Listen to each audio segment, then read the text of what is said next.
안녕하세요. 오늘도 사연 살롱을 찾아주셔서 감사합니다. 암 투병 이후 제2의 인생을 살고 있는 여성이에요. 처음 병원에서 암 진단을 받았을 땐 하늘이 무너지는 것 같았어요.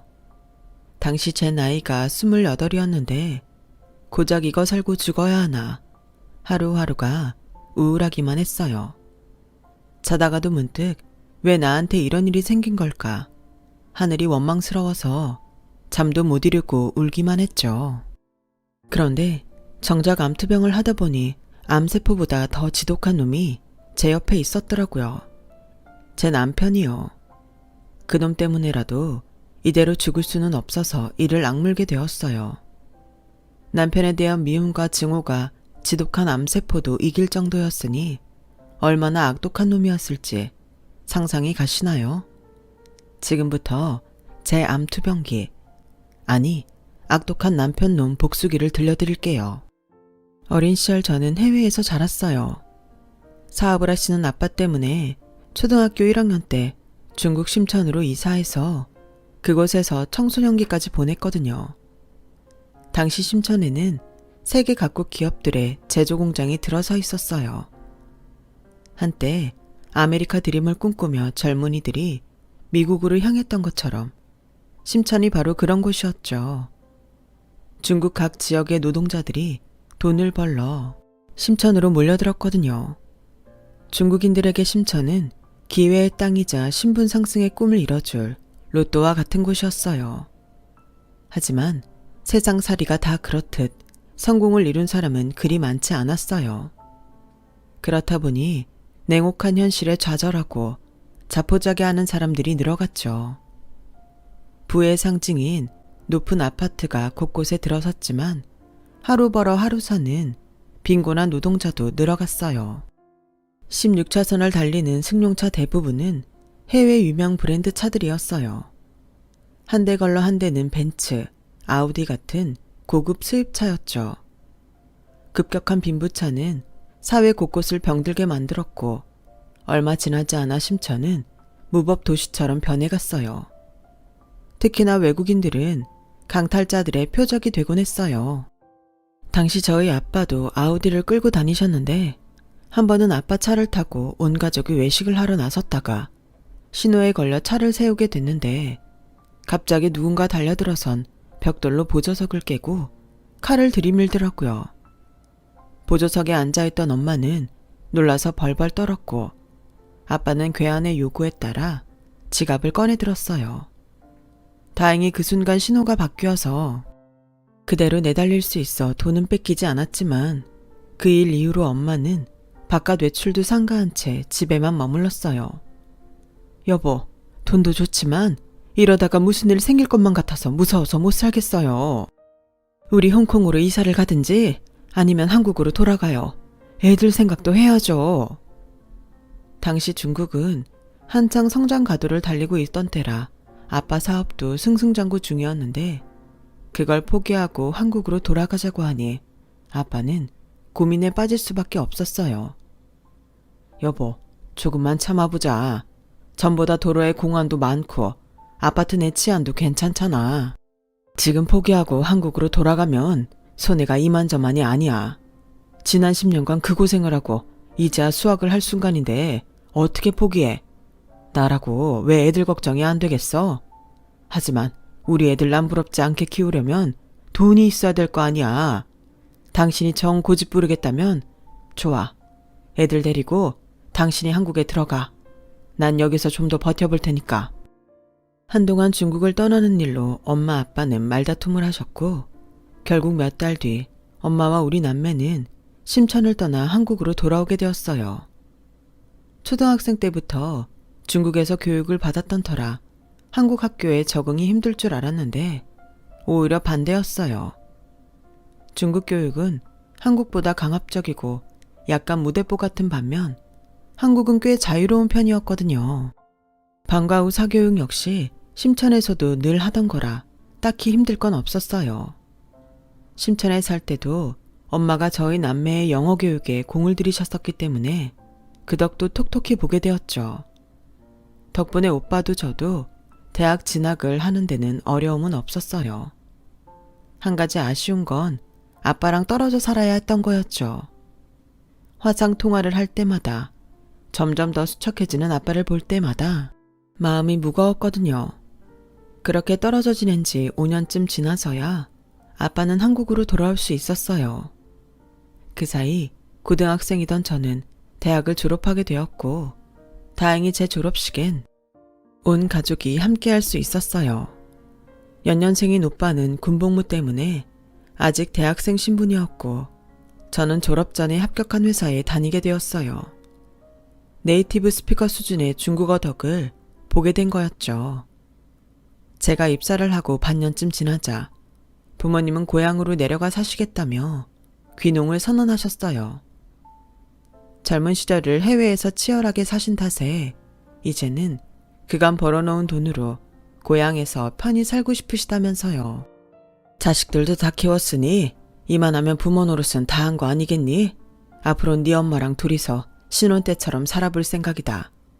그러니 앞으로는 니들이 벌어서 시집 장가도 가고 가정도 꾸려 살아봐.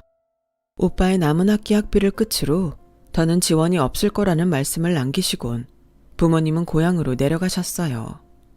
거기다 오빠까지 친구와 살겠다며 집을 나가는 바람에 저는 오피스텔로 이사를 했어요. 처음엔 좋았어요. 난생 처음 혼자서 살게 된 터라 집 꾸미고 살림 늘리는 재미가 쏠쏠했거든요. 그런데 시간이 지나자 재미보다는 불 꺼진 집에 돌아와 밥도 혼자 먹고 TV도 혼자 보고 쉬는 날엔 말 한마디 않고 사는 생활이 우울하더라고요. 한국에 돌아와 사귄 친구들이 꽤 있긴 했지만 다들 회사 일에 바쁘거나 일찍 결혼을 한 친구들은 육아 때문에 시간을 내기 힘들었어요.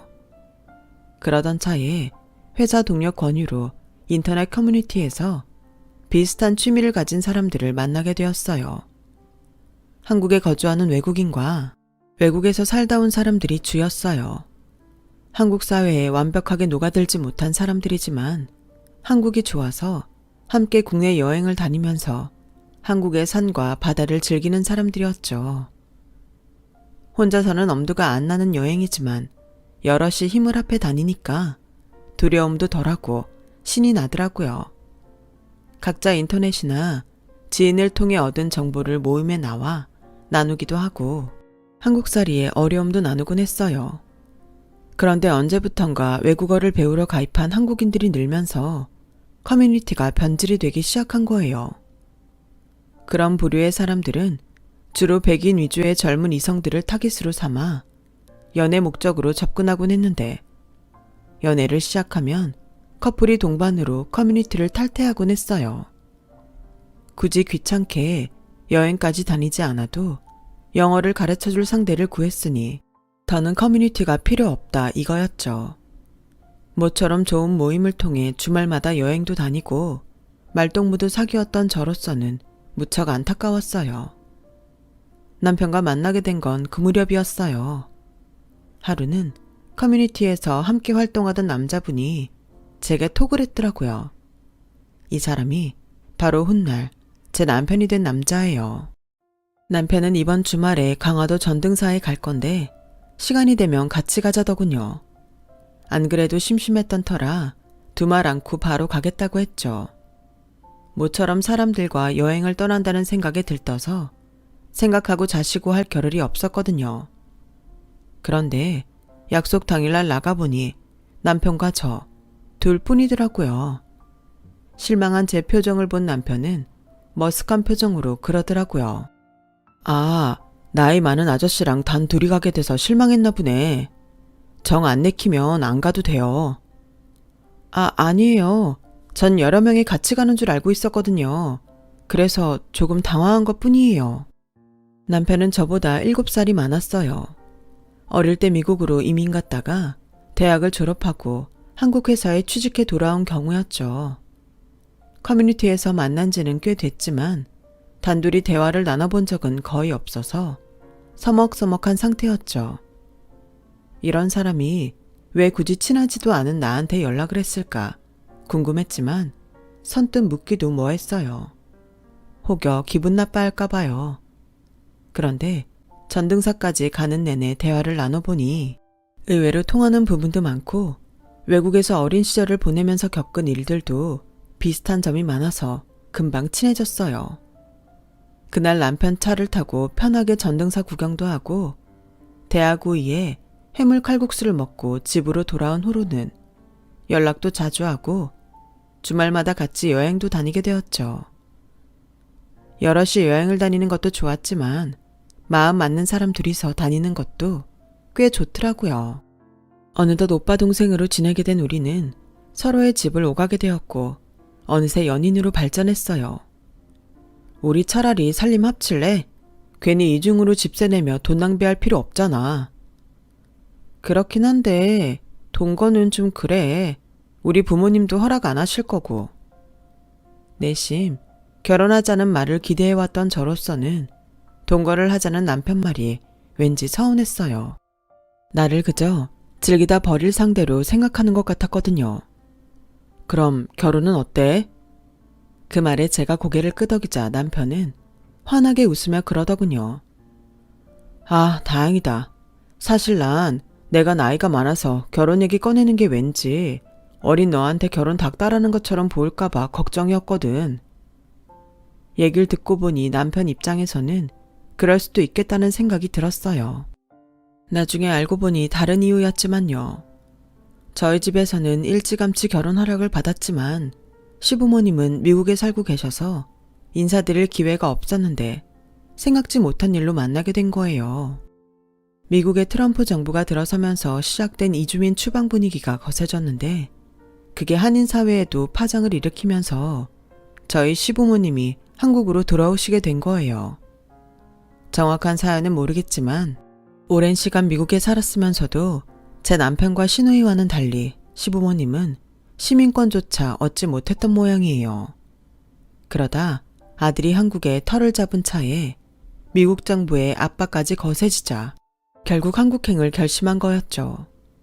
그 바람에 저는 시부모님을 만날 수 있었어요.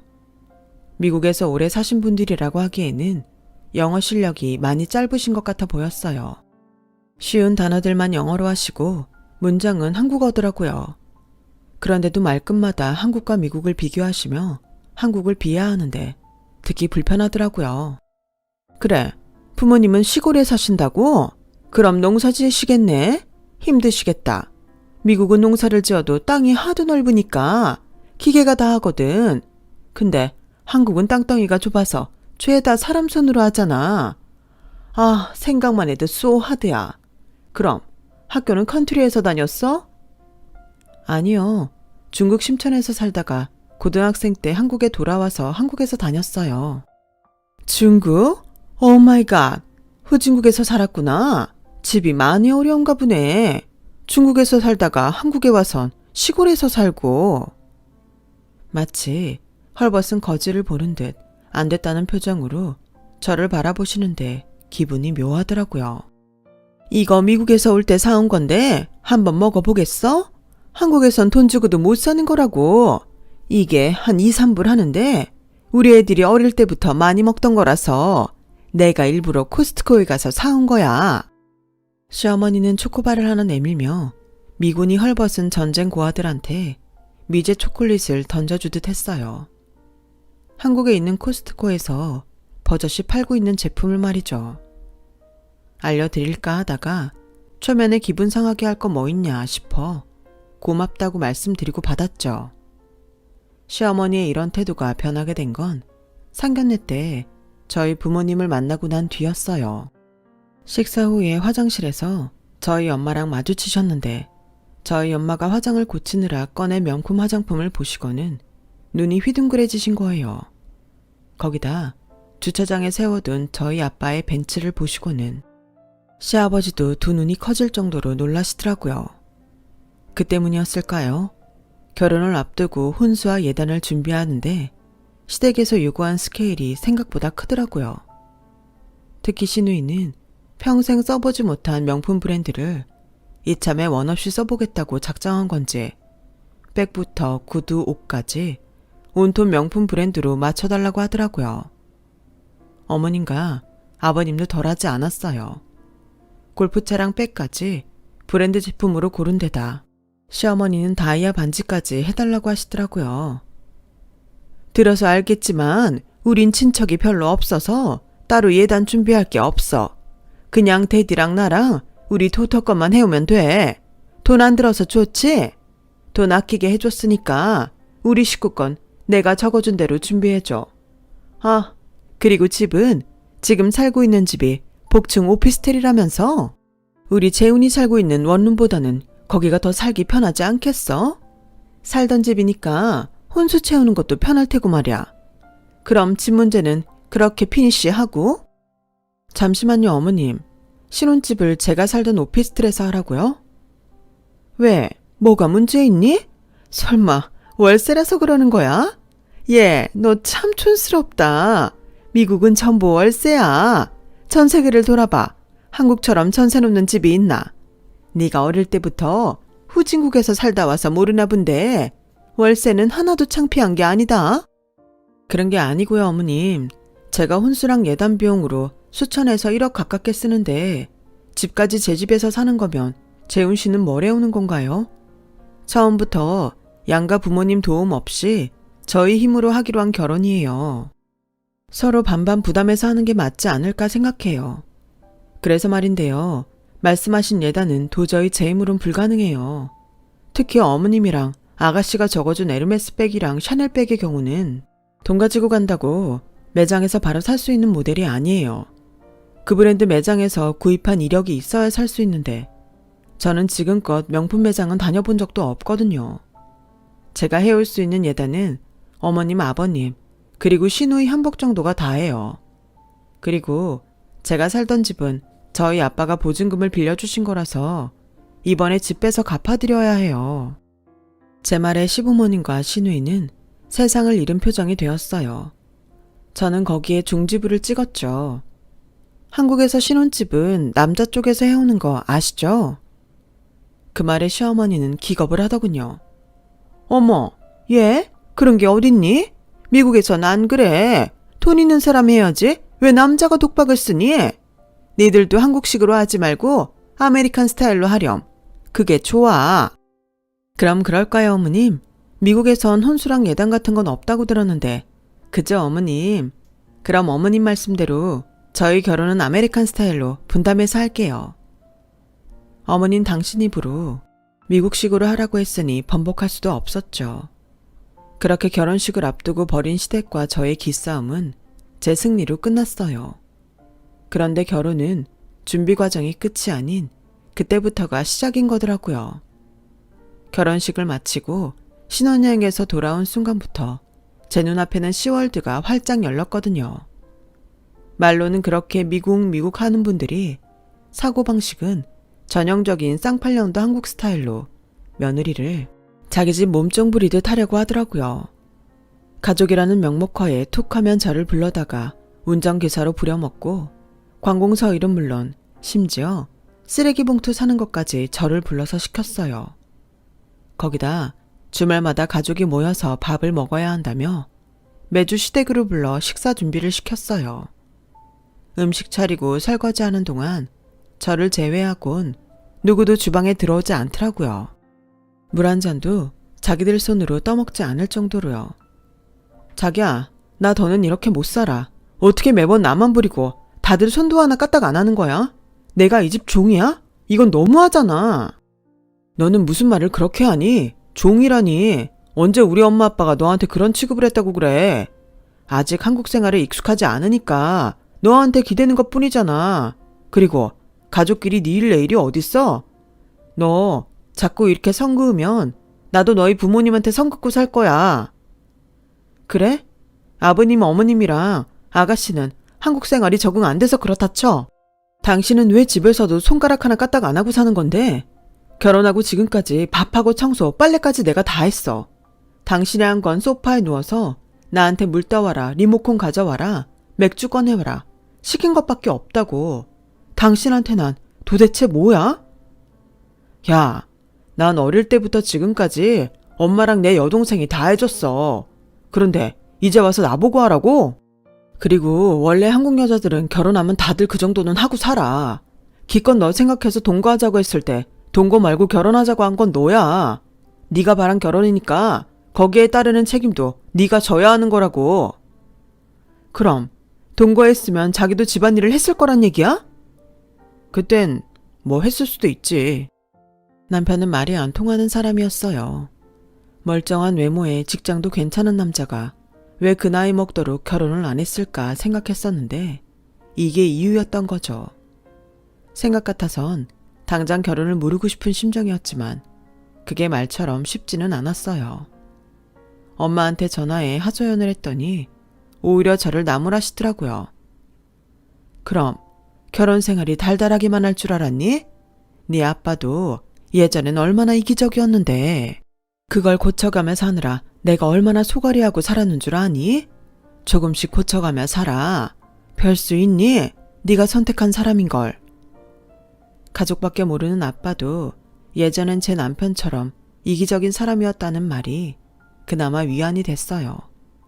시간이 지나면 우리 아빠처럼 변화될 여지가 있다고 믿었으니까요. 그런데 모든 사람이 다 좋은 쪽으로 변하는 건 아니었던 모양이에요. 결혼하고 1년이 지나는 동안 시댁 식구와 남편 때문에 몸과 마음고생을 했던 제가 몹쓸 병에 걸려버린 거예요. 암이었어요. 직장에서 건강검진을 받았는데 의심되는 소견이 발견됐다며 재검을 받으라고 하더라고요. 그래서 다시 검사를 받았더니 유방암 판정이 나온 거예요. 왼쪽 유방을 제거해야 한다는 말에 하늘이 무너지는 것 같았어요. 당시 제 나이가 고작 28밖에 안 됐었거든요. 그 나이에 한쪽 유방을 제거한다니 세상이 끝난 것 같더라고요. 그런데 한쪽 가슴을 잃게 된다는 사실보다 더 괴로운 말을 듣게 될 줄 누가 알았겠어요. 남편은 제 상태를 전해 듣고는 한숨을 푹 쉬더니 그러는 거예요. 아씨, 그럼 내가 앞으론 한쪽 가슴 없는 여자랑 살아야 된다는 거야? 징그러워서 너랑 어떻게 같이 자냐? 병원에서 보정수술은 안 된대? 여자들 가슴 키울 때 넣는 거 있잖아. 그거 좀 넣어달라고 해봐. 맞다. 그거 넣으면 만질 때 느낌이 이상하진 않을까? 젠장, 이제 마누라 가슴도 마음대로 못 만지겠네. 저는 귀를 의심할 수밖에 없었어요. 남편이라는 작자가 아내가 유방암에 걸렸다는데 이딴 소리를 한다는 게 말이 되나요? 자기, 지금 내 말 못 알아들었어? 나 유방암이라고. 내 몸에 악성 종양이 생겼단 말이야. 그런데 가슴 못 만지게 되는 게 그렇게 아쉽고 화가 나? 난 죽을 수도 있단 말이야. 야, 너 당장 죽는 거 아니잖아. 막말로 지금 이 순간 가장 빡치는 사람이 누구겠냐? 바로 나야. 결혼하고 2년 만에 마누라가 암에 걸렸는데 열 안 받게 생겼냐고. 수술비에 병원비, 거기다 가슴까지 드러내겠다는데 내가 어떻게 곱게 얘기할 수 있겠냐? 암튼 나 그냥 이대로는 못 넘어가. 받을 건 받아야겠어. 씩씩대던 남편은 휴대폰을 꺼내 어디론가 전화를 걸었어요. 처음엔 자기 부모님한테 제가 암에 걸렸다는 사실을 전하는 줄 알았는데 호칭을 들어보니 저희 부모님한테 전화를 한 거더라고요. 장인어른, 예림이한테 얘기 들으셨죠? 네, 그 일로 전화 드렸습니다. 단도직입적으로 말씀드릴게요. 제 계좌로 3억만 보내주세요. 왜냐뇨? 물건을 살 때도 AS 기간이라는 게 있지 않습니까? 저 예림이랑 이 정도밖에 안 살았는데 이렇게 하자가 발견됐다고요. 그러니까 병원비에 수술비, 거기다 제가 받은 정신적 충격에 따른 피해 보상금까지 장인어른이 내셔야죠. 장인어른이라면 한쪽 가슴 없는 여자랑 관계 갖고 싶겠습니까? 아, 징그러워서 어떻게 한 입을 덮고 사냐고요. 아, 됐어요. 딸 이혼녀 만들고 싶지 않으시면 3억 제 계좌로 보내세요. 남편은 지 악을 써가며 할 말만 하고 전화를 끊었어요. 그 모습에 그나마 남아있던 쥐똥만한 정까지 다 떨어지더군요. 야, 네가 이기적인 놈인 건 알았지만 어떻게 중병에 걸린 아내를 두고 그딴 개소리를 짓거릴 수가 있니? 네가 그러고도 인간이야? 우리 아빠한테 3억을 물어내라고? 내가 네 소유니? 네가 돈 주고 날 사기라도 했어? 결혼하고 지금까지 니네 집일에 종처럼 부려먹기만 해놓고 병드니까 이제 와서 환불받겠다는 거니? 말해봐, 이 개새끼야. 그 나이를 처먹고도 그 정도 사고밖에 못하는 인간이라니? 이런 걸 그동안 인간 대접해온 내가 정신 빠진 년이지. 이참에 깔끔하게 갈라서자. 나도 더는 너 같은 놈이랑은 얼굴 맞대고 살고 싶지 않아. 누구 맘대로 이혼을 하재. 결혼하느라 들인 돈이 얼만데. 이혼할 거면 그 돈 다 토해내고 해. 막말로 내가 바람을 피웠냐 노름을 했냐. 나한테는 이혼 사유가 전혀 없으니까 이혼하려거든. 나한테 위자료 내놓고 해. 알았어? 결국 남편과 저는 소송을 통해 이혼을 하게 되었어요. 병에 걸리자 남편이 했던 말들과 저희 친정의 전화에 위자료를 요구하는 등 남편이 벌인 행동을 법정에서 낱낱이 까발렸어요. 결국 법은 제 손을 들어주었고 저는 재산 분할을 받고 이혼할 수 있었어요. 암에 걸렸다는 사실에 망연자실했던 저는 남편놈에 대한 복수심에 삶의 의지를 불태웠고 결과적으로는 제게 있어선 긍정적인 결과를 가져왔어요. 수술을 성공적으로 끝낸 저는 투병 생활을 하는 와중에 온라인 중국어 교육 사업을 시작했어요. 사업도 사업이지만 입소문을 타고 1:1 맞춤 강의도 다니게 되었죠. 주로 중국 진출을 하려는 연예인과 기업 간부들이 저를 찾았어요. 덕분에 상류층 인맥도 넓힐 수 있었고 강의료도 두둑이 챙길 수 있었죠. 그러던 어느 날이었어요. 모기업 통역을 해주고 인센티브를 받아서 부모님께 선물을 사드리려고 백화점 명품관에 갔는데 거기서 우연히 전 남편과 마주친 거예요. 정확히는 모 명품 브랜드샵 안에서 전 시어머니 목소리가 들렸고 마침 그곳에 가려고 왔던 터라 샵 안으로 들어갔다가 되도 않는 영단어를 총동원해 백을 환불받으려고 애쓰는 모자의 모습을 목격하게 된 거예요. 아니, 왜 현금으로 못 준다는 거야? 카드로 샀건 캐시로 샀건 아무튼 돈을 받은 거잖아요. 그럼 손님이 원하는 형태로 환불을 해줘야지. 손님, 카드 결제를 구입하신 물품은 카드 취소로밖에 환불이 안 돼요. 아니, 그냥 좀 해주면 안 돼요? 내가 당장 현금이 필요해서 그래. 부탁 좀 합시다. 응? 엄마, 그냥 그 백 써. 사위한테 받은 선물까지 환불 받아야겠어. 카드로 산 건 현금으로 안 내준다고. 조용히 해, 이 녀석아. 한국에선 이런 건 유도리 있게 처리해 준단 말이야. 이봐요, 아가씨. 그러지 말고 나 이거 현금으로 좀 내줘. 나 그렇게 몰상식한 사람 아니야. 미국에서 21년 살다 온 사람이라고. 그런 내가 오죽하면 이러겠어. 제 앞에서 있는 교양 없는 교양 다 떨던 전 시어머니는 돈 앞에서 완전 구겨져선 진상을 떨고 있더라고요. 그 모습에 저는 보란듯이 소리쳤어요. 여기가 언제부터 돗대기 시장처럼 변한 거예요? 그깟 백 하나 못 들 수준의 사람까지 드나들면 수준 떨어져서 어떻게 여기 백을 사겠냐고요. 이봐요, 아주머니. 창피한 줄 알아야죠. 여기가 술집이에요? 어디서 아가씨를 찾아요. 그리고 미국에서 살다 왔으면 뭐요? 하는 짓을 보니 시장 바닥에서 5,000원짜리 비닐백 사는 것도 벌벌 떨 사람처럼 보이는데 능력 안 되면 이런 데 오지 마세요. 괜히 브랜드 가치나 떨어뜨리지 말고. 그쪽도 그래. 어떻게 그 나이 먹도록 부모한테 이런 백 하나 못 사줄 정도로 궁색하니? 하긴 그런 수준이니 암 걸린 와이프 핑계로 장인한테 돈 뜯어낼 궁리나 했겠지. 인생이 참 불쌍하다.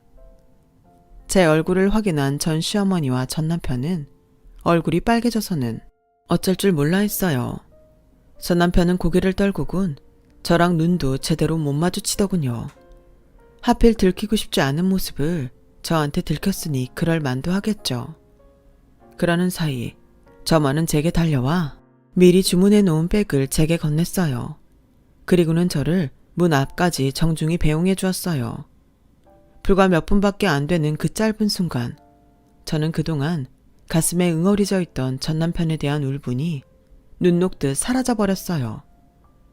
그건 비단 명품백을 살 정도로 내가 돈을 많이 벌어서가 아니에요. 병마와 싸우면서도 내가 내 인생을 포기하지 않고 열심히 달려왔다는 거에 대한 기특함 때문이었죠. 인생을 살다 보면 내 잘못이 아닌데도 손해를 보기도 하고 남한테 피해 안 주고 착하게 사는데도 돌부리에 걸려 넘어지기도 하지만 중요한 건 바로 그 이유인 것 같아요. 내가 어떻게 그 고난을 받아들이고 역경을 이겨나가는지 말이에요. 포기하지 않고 내 자신을 일으켜 세울 수 있다면 그것만으로도 충분히 박수받을 만하다고 생각해요. 그런 의미에서 앞으로 저는 병마와의 싸움에서 반드시 이길 거예요. 완치 판정을 받는 그날까지 절대로 포기하지 않을 거니까요. 여러분도 응원해 주셨으면 합니다. 지금까지 제 사연을 들어주셔서 감사합니다. 건강이 최고라고 감히 말씀드려요. 건강 조심하시고 즐겁게 사시길 바랍니다. 여러분, 사연 댓글에 응원과 현명한 조언 부탁드려요. 좋아요와 구독은 저에게 큰 힘이 됩니다. 오늘도 좋은 일 가득하세요.